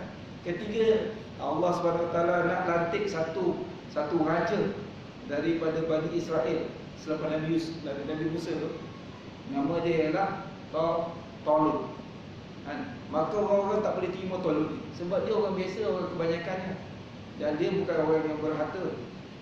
Jadi kata Nabi Samuel, ciri-ciri tanda ketua kita ni atau raja kita ni, dia memiliki tabung kotak. Di dalamnya ada khazanah Nabi Yusuf, Nabi Musa dan Nabi Harun. Tongkat dia, kitab dia, baju dia dan sebagainya. Maksud dia keberkatan tu ada kepada para Nabi. Yang beri manfaat, beri mudarat ni Allah semata-mata. Faham? Ya? Jadi tak adalah kata rambut ni boleh buat dia, tak ada. Dengan keberkatan, dengan izin Allah. Okey. Jadi ketika itu rambut Rasulullah ni SAW ini ikal, beralun. Badan Rasulullah tidak gemuk. Badan Rasulullah ni top, sasa. Bentuk wajahnya tidak bulat tetapi membujuk. Cantik. Abyadu mashrabun atau musharabun, ada ajul ainain, ahdabul ashfar, jalilul mushash wal katat, ajradu zu masrubatin, syashdul kafain wal qadamain. Kulit baginda ni putih kemerah-merahan. Kalau tuan-tuan pernah pergi dekat Jordan atau Syria atau Turki, orang-orang sana putih kemerah-merahan. Pernah pergi tak? Kalau tak pernah pergi, jumpa kat Mekah. Mana? Putih cantik. Dia tak payah pakai gincu lah, memang cantik lah. Matanya hitam. Mata Rasulullah ni, bola mata dia hitam. Kita ni dah hitam dah, ni tak tahu jadi purple, jadi ungu, tak payah. Cantik dah mata orang Melayu ni. Kampung orang Melayu mana tu? Ada tak orang Melayu ni lahir rambut dia blonde? Tak ada. Tiba-tiba nak Melayu kat luar tu, rambut blonde lah. Orang ni muka macam Melayu, macam orang asli ke lah, tapi rambut blonde. Tak payah, tak boleh tukar rambut. Kita kalau nak tukar rambut kita daripada putih ni, daripada putih kita nak inai ke tak apa, sunnah. Tapi jangan sekali-kali pakai dye. Sebab dye ni menyebabkan rambut kita tidak boleh besar air. Jadi macam mana wuduk kita, macam mana mandi wajib kita. Ramai anak-anak kita yang pakai dye. Ada lelaki dengan perempuan. Perempuan susah sikit lah nak tengok. Kalau lelaki saya tengok rambut blonde, ada putih sikit, ada hitam sikit, lepas tu rambut hitam. Dia nak ikut fashion. Dia kata ini barang halal. Memang benda tu buat daripada benda yang halal. Tapi bila masuk jadi rambut, dekat rambut boleh menyebabkan terhalang air wuduk kita, air mandi wajib dan sebagainya. Bila tanya rupanya tak sembahyang, tak apa semua, dia tak kisah pasal rambut dia tu. Ada seorang tu, dia kata kita sembahyang pakai niat kan, pakai solat juga ni. Rambut dia berbintang-bintang. Rupanya selama dia tak sembahyang sebab dia pakai niat. Tahu tak siapa dia? Tak kisah kan siapa-siapa pun. Cuma semayang pakai niat ni yang masalah. Makan ada tak pakai niat? Saja aku makan nasi beradikam 3 pinggan kerana Allah Ta'ala. Bau. Tapi bila semayang, bila puasa, saya pakai niat. Sebab makam saya, martabat saya tinggi. Itu bukan makam tu, itu mangkuk mana ada. Jangan terpedaya dengan golongan-golongan yang mengatakan dia makam tinggi, tak semayang dan sebagainya. Nabi lagi tinggi makam dia ke hadrat Allah. Bertemu dengan Allah ni. Nabi semayang tak? Sampai bengkak-bengkak kaki Nabi semayang. Kita lagi tinggi daripada Nabi, tak ada semayang pula. Pakai niat dia. Bila Allah kata wa aqimus solah, diri semayang, mesti ke diri daripada bangun, takbir sampai salam. Jadi kulit Rasulullah ni putih kemerahan. Mata hitam Rasulullah ni pekat, bola mata. Dan bulu mata Rasulullah ni lentik. Jadi kalau kita nak mata kita lentik ni, banyakkan amalkan apa? Celak. Siapa pernah pakai celak sini? Cuba kata ni. Celak, tak mahu. Kita beli celak. Celak yang terbaik kalau dalam kitab ni ialah celak ismi, celak Arab. Kita ambil batu celak tu, sekarang ni dah ada serbuk dia. Bila nak tidur tu, letak sebelah kanan 3 kali, sebelah kiri 3 kali. Siapa, kata Rasulullah, siapa yang amalkan celak, bulu mata dia akan lebat. Dan mata dia akan jadi terang. Itu khidmat, kelebihan memakai celak kalau ikut sunnah Nabi. Jadi amalkan celak. Saya pernah pakai, tapi bukan selalu buat. Nabi lahir-lahir bercelak. Ada tak orang pakai celakkan Nabi ketika dalam rahim ibu? Ada. Nabi lahir itu bercelak. Nabi lahir itu wangi. Nabi walaupun tak pakai celak pun wajah Rasulullah atau mata Rasulullah seperti bercelak. Kita tak pakai celak macam tu juga. Ada kawan saya tu setiap hari pakai celak. Sampai saya panggil dia suruh celak. Dia pakar memanah. Siapa nak belajar memanah boleh jemput. Pakar memanah. Okey. Lepas tu tulang sendi Rasulullah ni gagah dan kuat. Bahu Rasulullah ni bidang. Rasulullah ni dia pernah bertanding gusti. Orang Indonesia panggil bola. Siapa yang Rasulullah pernah kalahkan? Nama dia ialah Sayyidina Rukan. Masa tu dia tak masuk Islam. Dia ni tak pernah orang kalahkan dia. Sayyidina Umar pun ahli gusti juga. Masa zaman Sayyidina Umar tak ada orang kalahkan dia, kecuali dia boleh saudara supir. Jadi Rukanah ni kata Rasulullah, wahai Rukanah, kalau aku dapat kalah kau nak masuk Islam tak? Boleh, sebab dia tahu tak ada orang boleh kalah. Jadi bila challenge dengan Nabi, Rasulullah menang. Kali kedua dia tak puas hati, lawan lagi, Rasulullah menang. Kat sini dia tak masuk Islam. Dia kata Rasulullah ni, Nabi Muhammad ni pakai sihir. Dia kata, sebelum ni tak ada siapa boleh kalah. Dia tak masuk pun gym, dia tak masuk pun latihan, tapi boleh menang dengan dia ni. Dia kata, ini sihir. Pada masa pembukaan kota Mekah, Rasulullah masuk beserta dengan sahabat, dia masuk Islam, dapat hidayah. Subhanallah. Bukan. Yang gusti pun masuk Islam sebab tak boleh menandingi kekuatan Nabi.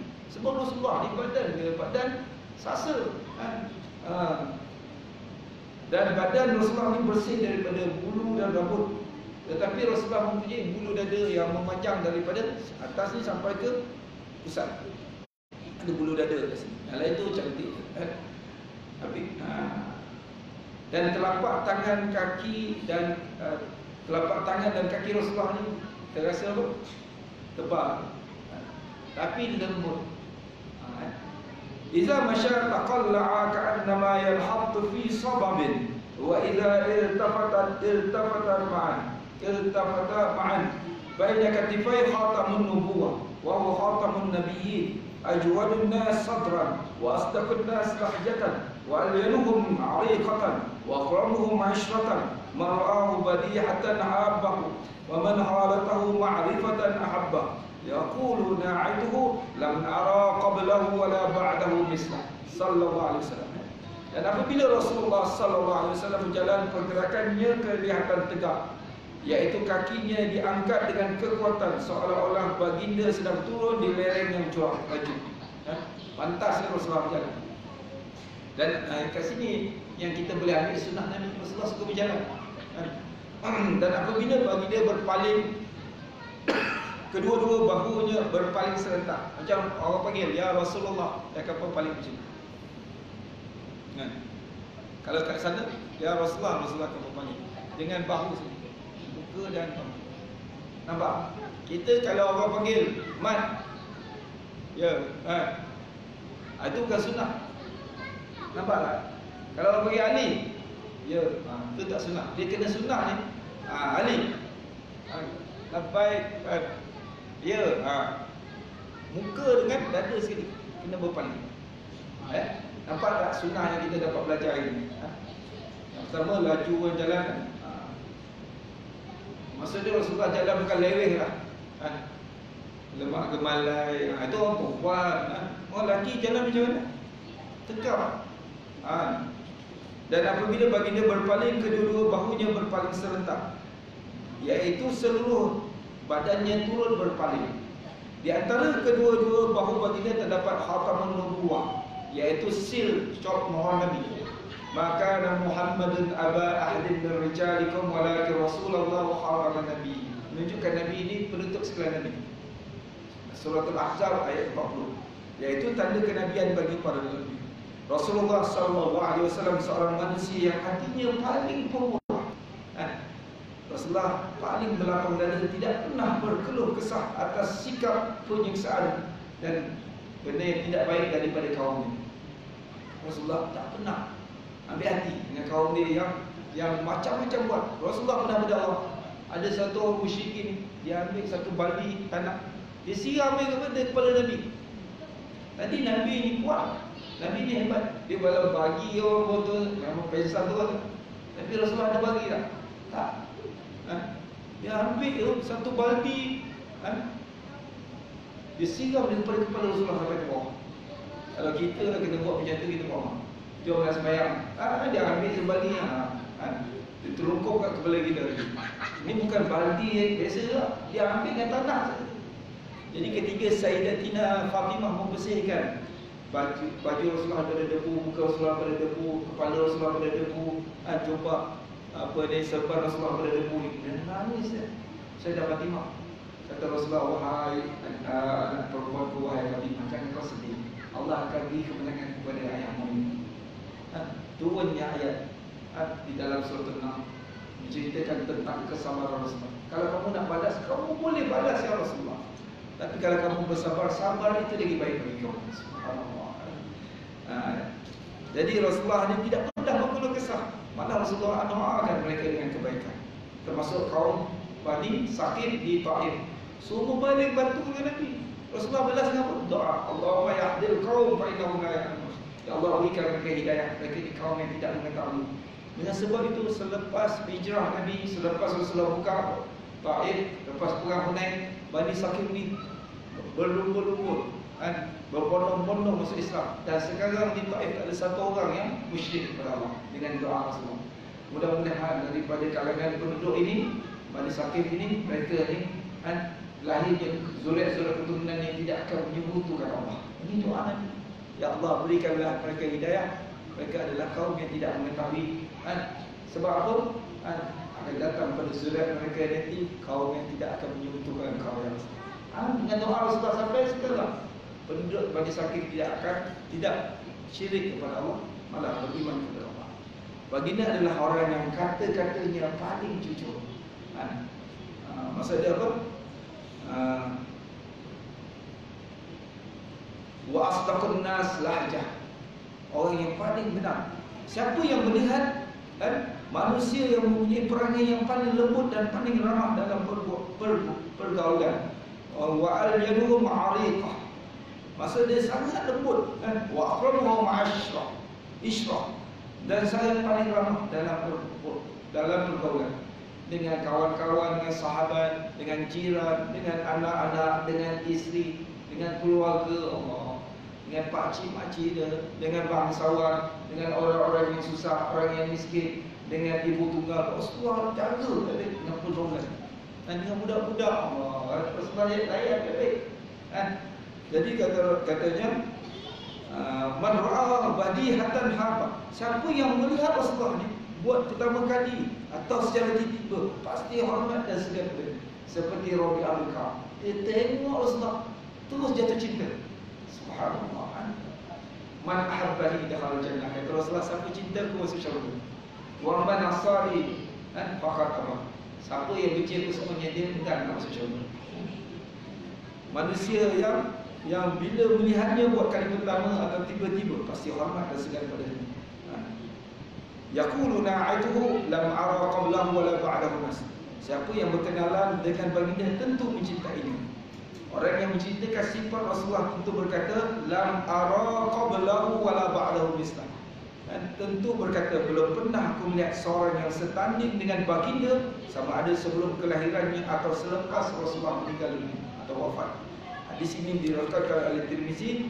Hadis ini hasan wa gharib. Orang yang bertemu dengan Rasulullah sebelum mengenalinya pasti akan hormat dan segan, dan apabila sudah berkaul dan mengenali baginda, maka terbuktilah keindahan akhlak Rasulullah sehingga dia sangat mencintai Rasulullah. Mudah-mudahan kita, keluarga kita, anak-anak kita, zuriat kita, ibu bapa kita, seluruh yang ada dan tidak ada ini, dan umat Islam mencintai Rasulullah, menjadi Rasulullah sebagai suri contoh tauladan. Dan mudah-mudahan kita bersama dengan Rasulullah menjadi murafaqatul Nabi dalam syurga. Allahumma inna nas'aluka murafaqatan Nabi sallallahu alaihi wasallam fil jannah. Wa inna nas'aluka ridhaka wal jannah wa na'udzubika min sakhatika wa nar. Allahumma innaka 'afuwwun karim tuhibbul 'afwa fa'fu 'anna. Rabbana atina fid dunya hasanah wa fil akhirati hasanah wa qina adzaban nar. Wa jam'ana jam'an marhuma wa tafarraqna min ba'di tafarruqan ma'suma wa la taj'alna fina wa la ma'ana wa la shaqiyan wa majruran.